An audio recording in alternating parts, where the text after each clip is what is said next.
আসসালামু আলাইকুম সবাইকে। আজকে আমরা শিখব কিভাবে ইংরেজিতে প্রশ্ন করতে হয়। সো প্রথমে আমরা জেনে নেই ইংরেজি প্রশ্ন কত প্রকার। আমি যদি শর্ট করে বলতে চাই তাহলে ইংরেজি প্রশ্ন দুই প্রকার। Number 1 WH question or open question, number 2 yes no question or closed question. এছাড়াও আরো দুই প্রকারের প্রশ্ন আছে।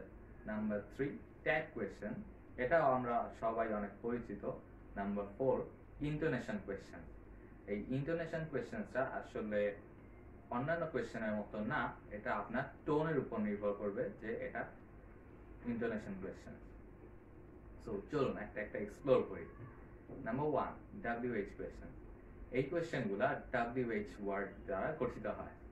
WH ওয়ার্ডগুলো কি কি? What, when, where, why, who, whom, whose, which, এবং আরেকটা ওয়ার্ড আছে যেটা WH না, এটার সাথে WH নেই, বাট সেটাও WH কোয়েশ্চেনের অন্তর্ভুক্ত, সেটা হচ্ছে হাউ। এই WH কোয়েশ্চেনগুলো একটা স্ট্রাকচার ফলো করে আমরা তৈরি করতে পারি। স্ট্রাকচারটা হচ্ছে স্টেপ 1 আমরা একটা WH ওয়ার্ড নিব, দেন একটা হেল্পিং ভার্ব নিব, এরপর আমাদের সাবজেক্ট নিব, এরপর আমাদের মেইন ভার্ব নিব।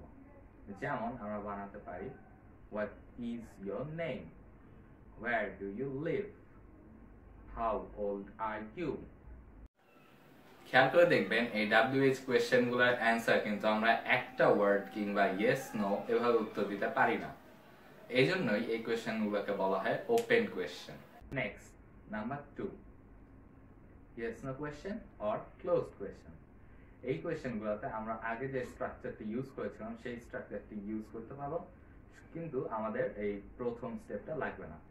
এই সেন্টেন্সগুলোর এরকম স্ট্রাকচার হবে যে প্রথমে হেল্পিং ভার্ব, এরপর সাবজেক্ট, এরপর মেইন ভার্ব। যেমন do you know him, is red your favourite colour.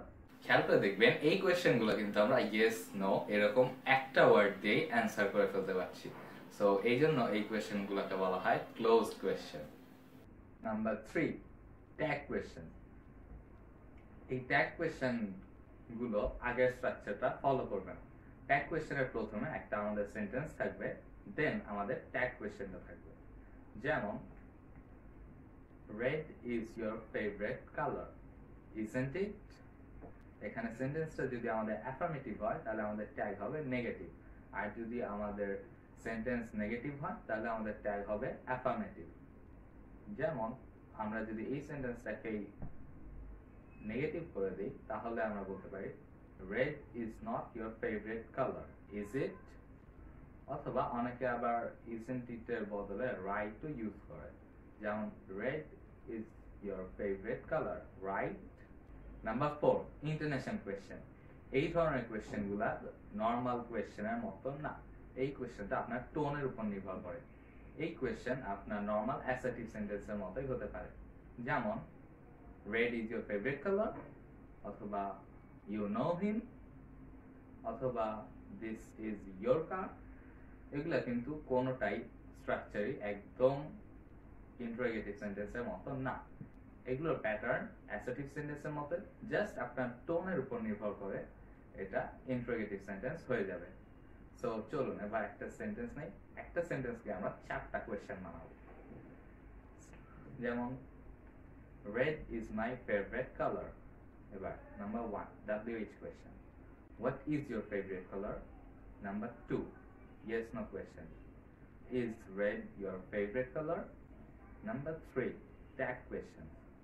Red is your favorite color, isn't it? Number 4 intonation question. Red is your favorite color? See you on the next video. Assalamu alaikum.